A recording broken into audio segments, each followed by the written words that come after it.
स्वागत है आपका सच तक पॉडकास्ट में। आज हम बात करेंगे भारत के उस राजनेता की जिनका राजनीति में कद इतना बड़ा कि प्रधानमंत्री मोदी तक इनके पैर छूते थे।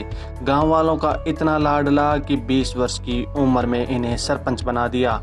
वो सियासत के इतने ज्ञानी थे कि उस समय भारत के सबसे युवा मुख्यमंत्री बने। मुख्यमंत्री रहते फैसले ऐसे लिए कि पूरे भारत में कॉपी कट पेस्ट किए गए। विरोधियों को पस्त करने में इतने माहिर कि देश के सबसे बुजुर्ग 90 वर्ष की उम्र में भी मुख्यमंत्री बने रहे। अपने गांव से इतना प्यार कि अपने ही गांव पर रख लिया था अपना नाम। जी हां, हम बात कर रहे हैं गरीबों और किसानों के मसीहा कहे जाने वाले पंजाब के 5 बार मुख्यमंत्री रहे स्वर्गीय श्री प्रकाश सिंह बादल की। प्रकाश सिंह बादल का जन्म 8 दिसंबर 1927 को पंजाब के भटिंडा जिले के अबुल खुराना गांव में हुआ। उनकी माता का नाम सुंदरी कौर और पिता का नाम रघुराज सिंह था। प्रकाश सिंह बादल का बचपन का नाम प्रकाश सिंह ढिल्लो था, लेकिन जब 1947 में वो बादल गांव के सरपंच बने तो उन्होंने अपने इस गांव के नाम पर अपना नाम प्रकाश सिंह बादल कर लिया। उन्होंने अपनी प्राथमिक शिक्षा एक स्थानीय शिक्षक से प्राप्त की। इसके बाद वो लंबी के एक स्कूल में पढ़ने लगे। वहाँ से बादल गांव से वो घोड़े पर सवार होकर पढ़ने जाया करते थे। हाई स्कूल के लिए वो फिरोजपुर के Manohar Lal memorial high school गए। अपने कॉलेज की पढ़ाई के लिए उन्होंने सिख कॉलेज लाहौर में दाखिला लिया, लेकिन माइग्रेशन लेने के बाद उन्होंने फॉरमैन क्रिश्चियन कॉलेज में दाखिला लिया और यहीं से स्नातक की डिग्री प्राप्त की। बादल अपनी युवा अवस्था में राज्य सिविल सेवा के एक अधिकारी बनना चाहते थे, लेकिन अकाली नेता ज्ञानी करतार सिंह के प्रभाव में आकर उन्होंने राजनीति में प्रवेश कर लिया था। प्रकाश सिंह बादल की राजनीति की शुरुआत 1947 से हुई। वे अपने पिता रघुराज की तरह बादल गांव के सरपंच बने। इसके बाद उन्हें लंबी ब्लॉक समिति का अध्यक्ष बना दिया गया। 1956 में जब पेप्सू राज्य हिमाचल और हरियाणा पंजाब के हिस्से थे, तब कांग्रेस और अकाली दल ने मिलकर चुनाव लड़ा। अकाली दल के दूसरे नेताओं की तरह प्रकाश सिंह बादल भी 1957 के पंजाब विधानसभा चुनाव में कांग्रेस के टिकट पर पहली बार विधायक बने। प्रकाश सिंह बादल उन नेताओं की श्रेणी में आते थे जो अकाली दल के लिए एक अलग अस्तित्व की वकालत करते थे। वे देश के क्षेत्रीय दलों को मजबूत करने के हक में रहा करते थे। प्रकाश सिंह बादल खुद कहते थे कि वे शुरू से ही कांग्रेस के कट्टर आलोचक रहे। पंजाब की राजनीति से लेकर धार्मिक मोर्चे पर उन्हें हमेशा कांग्रेस से संघर्ष करना पड़ा। कांग्रेस के टिकट पर विधायक बनने के बाद अकाली दल में शामिल होने के बारे में उन्होंने एक टीवी इंटरव्यू में कहा, मुझे शुरू से ही कभी भी कांग्रेस पर भरोसा नहीं रहा। वे 1967 में कांग्रेस छोड़कर अकाली दल में शामिल हो गए। प्रकाश सिंह बादल पहली बार 1970 में पंजाब के मुख्यमंत्री बने और गठबंधन सरकार का नेतृत्व किया। प्रकाश सिंह बादल की यह सरकार अपना कार्यकाल पूरा नहीं कर पाई। जब पहली बार प्रकाश सिंह बादल मुख्यमंत्री बने तब वो 43 वर्ष के थे और तब वे मुख्यमंत्री की कुर्सी पर बैठने वाले भारत के सबसे युवा मुख्यमंत्री थे। इसके बाद वो 1977 से 1980 तक, 1997 से 2002 तक और 2007 से 2012 तथा 2012 से 2017 के बीच पंजाब के 5 बार मुख्यमंत्री बने। जब वो 2017 में पंजाब के मुख्यमंत्री थे तब वो 90 साल के थे। इस तरह वो भारत के किसी भी राज्य के सबसे बुजुर्ग उम्रदराज मुख्यमंत्री बने रहे।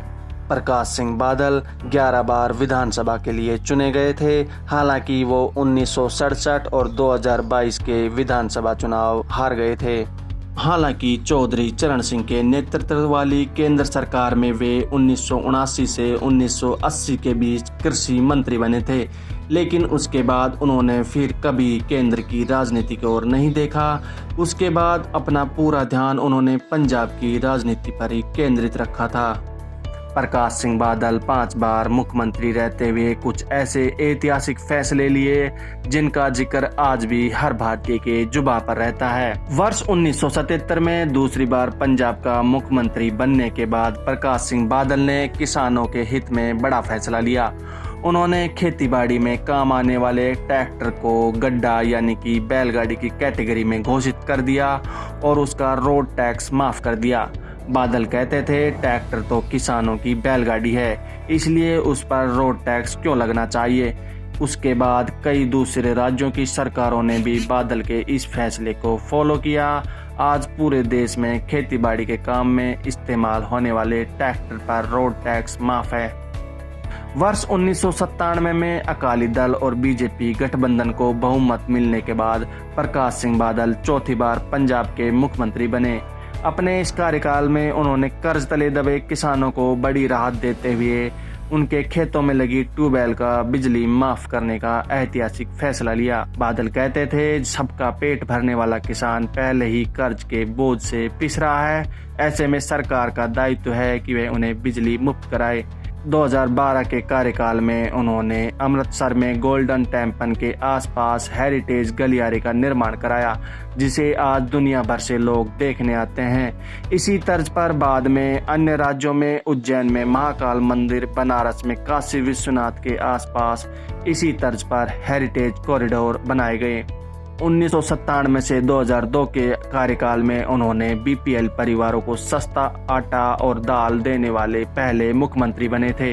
बादल ने इसी कार्यकाल में गरीब परिवारों की बेटियों की शादी की मदद करने के मकसद से शगुन स्कीम शुरू की थी। बादल कहा करते थे कि हर सरकार का फर्ज बनता है कि वे अपने स्टेट के गरीब बेटियों को उनकी शादी के समय शगुन दें। में बुढ़ापा पेंशन की स्कीम शुरू करने का श्रेय भी प्रकाश सिंह बादल को ही दिया जाता है। बादल एक किस्सा सुनाते हैं और कहा करते थे कि उन्हें इस स्कीम का आइडिया भी एक बुजुर्ग से ही मिला। दरअसल उस बुजुर्ग ने मुख्यमंत्री की कुर्सी पर बैठे बादल से बातों बातों में गिला किया कि बच्चे बड़े होकर सेटल हो चुके हैं, अब उनके पास इस उम्र में कोई जरिया नहीं है जिससे घर का खर्च चलाया जा सके। इसके बाद बादल ने पंजाब में 60 साल से अधिक उम्र के लोगों के लिए बुढ़ापा पेंशन स्कीम शुरू की। प्रकाश सिंह बादल ऐसे पहले सीएम रहे जिन्होंने लोगों की समस्याएं सुनने के लिए गांव-गांव दरबार लगाए और प्रशासन के साथ लोगों के पास पहुंचना शुरू किया था। प्रकाश सिंह बादल ने पंजाब में सभी धर्मों को उनके तीर्थ स्थलों की यात्रा करने के लिए विशेष योजना शुरू की थी। इसके साथ ही प्रकाश सिंह बादल ने लड़कियों की पढ़ाई लिखाई का महत्व समझते हुए ग्रामीण इलाकों में स्कूल में पढ़ने वाली बच्चियों को साइकिल देने की स्कीम शुरू की थी। प्रकाश सिंह बादल हालांकि सिखों का प्रतिनिधित्व करने वाली पार्टी अकाली दल के नेता थे, लेकिन उन्होंने हिंदुत्व की राजनीति करने वाली भारतीय जनता पार्टी के साथ गठजोड़ करके सत्ता हासिल की। बादल के राजनीतिक विरोधी भी उसकी राजनीति समझ के कायल रहे। मुख्यमंत्री के अंतिम कार्यकाल 2012 से 2017 के बीच उनकी इस समझ का कम से कम 2 बार परिचय मिला। पहली बार कांग्रेस और दूसरी बार आम आदमी पार्टी के नेता उनके आवास के सामने धरना देने आए और दोनों बार बादल ने उनके लिए वहां तंबू लगवा दिए और गेट पर उनका स्वागत करने के लिए खुद आए और उनसे बातचीत की। प्रकाश सिंह बादल शुरू से शिरोमणि अकाली दल के वफादार नेता रहे। मास्टर तारा सिंह और अन्य टकसाली पंथ नेताओं के साथ ने प्रकाश सिंह बादल को पार्टी का अनुशासित और वफादार कैडर बना दिया। अल्पसंख्यक आयोग के पूर्व अध्यक्ष तरलोचन सिंह अपने एक लेख में लिखते थे कि उन्होंने प्रकाश सिंह बादल में सबसे बड़ी खूबी ये देखी कि वो पार्टी के प्रति वफादार रहे और बिना किसी झिझक के फैसलों का पालन करते रहे। वो लिखते हैं कि पार्टी के कई फैसले व्यक्तिगत रूप से बादल को पसंद नहीं थे, लेकिन वो पार्टी की ओर से दी गई हर ड्यूटी को पूरी लगन से निभाते रहे। तरलोचन सिंह लिखते हैं 1983 में संत हरचंद सिंह लोंगेवाल ने फैसला किया कि संविधान के अनुच्छेद 25 में संशोधन की मांग को लेकर अकाली दल के नेता संविधान की प्रतियां फाड़ेंगे। ज्ञानी जैल सिंह ने उन्हें रोकने की जिम्मेदारी मुझे दी। मैंने फोन पर दोनों की बात करा दी, लेकिन प्रकाश सिंह बादल नहीं माने। उन्होंने कहा संत लोंगेवाल की आज्ञा के बिना वो नहीं रुक सकते। तरलोचन सिंह का ये भी दावा कि आपातकाल के दौरान इंदिरा गांधी अकाली दल से समझौता करने के मूड में थी। देश में 25 जून 1975 को आपातकाल लगा दिया गया और रातों रात बड़े नेताओं को जेल में डाल दिया गया। अकाली दल के पहले जत्थे ने 9 जुलाई 1975 को अपनी गिरफ्तारी दी। इससे पहले 15 दिनों तक किसी भी सिख नेता को हिरासत में नहीं लिया गया था। अकाली दल के अनुसार प्रकाश सिंह बादल ने पहले जत्थे में ही गिरफ्तारी दे दी और वो 19 महीने तक जेल में रहे। प्रकाश सिंह बादल ज्ञानी करतार सिंह को अपना राजनीतिक गुरु मानते थे। बादल के समर्थक दावा करते हैं कि जेल में बंद रहने वाले नेता के मामले में वो नेल्सन मंडेला के बाद दूसरे नंबर पर आते हैं। प्रकाश सिंह बादल निस्संदेह दशकों तक अकाली दल के अग्रणी नेता रहे। वो 1996 से 2008 तक अकाली दल के अध्यक्ष भी रहे। उनके बाद सुखविंदर सिंह बादल पार्टी के अध्यक्ष बने। प्रकाश सिंह बादल से जुड़ा सबसे बड़ा विवाद परिवारवाद को बढ़ावा देने का आरोप है। एक समय प्रकाश सिंह बादल मुख्यमंत्री थे। उनके बेटे सुखबीर सिंह बादल अकाली दल के अध्यक्ष थे। उनके भतीजे मनप्रीत बादल राज्य के वित्त मंत्री थे। उनके दामाद आदेश प्रताप कैरो नागरिक आपूर्ति मंत्री थे और उनके बेटे के साले विक्रम सिंह मजीठिया पंजाब के सूचना जनसंपर्क मंत्री थे। के बारे में कहा जाता है कि सत्ता में आने के बाद भी उन्होंने पार्टी अध्यक्ष का पद नहीं छोड़ा। इसके साथ ही अपने नेताओं के जरिए वो शिरोमणि गुरुद्वारा प्रबंधक कमेटी यानी SGPC पर भी काबिज हो गए। गांधी परिवार के जिस परिवारवाद का अकाली दल विरोध करता था, बादल ने उसी को नई बुलंदियों पर पहुंचा दिया। प्रकाश सिंह बादल के 1997 से 2002 के कार्यकाल के दौरान उनके परिवार और मंत्रियों पर भ्रष्टाचार के गंभीर आरोप लगे थे। 2002 के विधानसभा चुनाव में कांग्रेस ने भ्रष्टाचार को मुद्दा बनाते हुए बादलों को जेल भेजा जाएगा कहकर चुनाव लड़ा था। सरकार बनते ही मुख्यमंत्री कैप्टन अमरिंदर सिंह ने आय से 3000 करोड़ रुपए अधिक कमाने के बादल परिवार पर लगे आरोपों की जांच का जिम्मा विजिलेंस ब्यूरो को सौंपा। इस मामले की जांच 2003 में शुरू हुई। इसमें प्रकाश सिंह बादल और सुखबीर सिंह बादल गिरफ्तार भी हुए, लेकिन कुछ दिन बाद ही वो जमानत पर रिहा हो गए। महीनों की जांच होने के बाद विजिलेंस ब्यूरो ने केवल 78 करोड़ रुपए होने की चार्जशीट पेश की। कैप्टन अमरिंदर सिंह सरकार पर अपने 5 साल के दौरान बादल पर लगाए गए आरोपों को अदालत में साबित नहीं कर पाई। 2007 में अकाली दल ने सत्ता में फिर से वापसी कर ली। 2010 तक जांच अधिकारी सहित सभी गवाह अपने बयानों से मुकर गए और फिर सबूतों की कमी के कारण अदालत ने पिता पुत्रों को बरी कर दिया। अमृतसर के स्वर्ण मंदिर के ठीक सामने बना अकाल तख्त साहिब सिख समुदाय के स्वतंत्र राजनीतिक अस्तित्व का सबसे बड़ा प्रतीक है। 2011 में अकाल तख्त साहिब में पंज सिंह साहिबों ने प्रकाश सिंह बादल को पंथ रत्न फखर-ए-कौम से सम्मानित किया। प्रकाश सिंह बादल को यह सम्मान सिख इतिहास और विरासत के स्मारकों के निर्माण और सिख धर्म के प्रचार प्रसार में उनके योगदान के लिए दिया गया। दिलचस्प बात यह थी कि तब पंजाब में प्रकाश सिंह बादल की ही सरकार थी और शिरोमणि कमेटी भी अकाली दल के ही नियंत्रण में थी।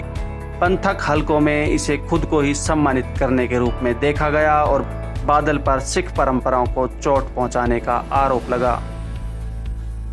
बात है 2015 में जयप्रकाश नारायण के जन्म की 113वीं सालगिरह पर प्रधानमंत्री नरेंद्र मोदी ने प्रकाश सिंह बादल की उपस्थिति में प्रकाश सिंह बादल को भारत का नेल्सन मंडेला कहकर संबोधित किया। इंडियन एक्सप्रेस की एक रिपोर्ट के मुताबिक पीएम मोदी ने कहा, बादल साहब यहाँ बैठे हैं, ये भारत के नेल्सन मंडेला है। बादल साहब जैसे लोगों का बस इतना ही गुनाह था कि सत्ता में बैठे लोगों से उनके विचार अलग थे। प्रकाश सिंह बादल को पिछले काफ़ी समय से सांस लेने में दिक्कत थी, जिसके कारण इन्हें 16 अप्रैल को मोहाली के फोर्टिस अस्पताल में भर्ती कराया गया। लेकिन 25 अप्रैल 2023 को 95 वर्ष की उम्र में इनका निधन हो गया। उनके निधन की पुष्टि शिरोमणि अकाली दल के मीडिया सलाहकार जगवीर सिंह ने की। इनका अंतिम दाह संस्कार इनके पैतृक गांव में किया गया। इनके निधन पर 2 दिन का राष्ट्रीय शोक घोषित किया गया। इनके पुत्र सुखवीर सिंह बादल और पुत्री परनीत सिंह कौर मुखाग्नि दिए जाने पर रो पड़े।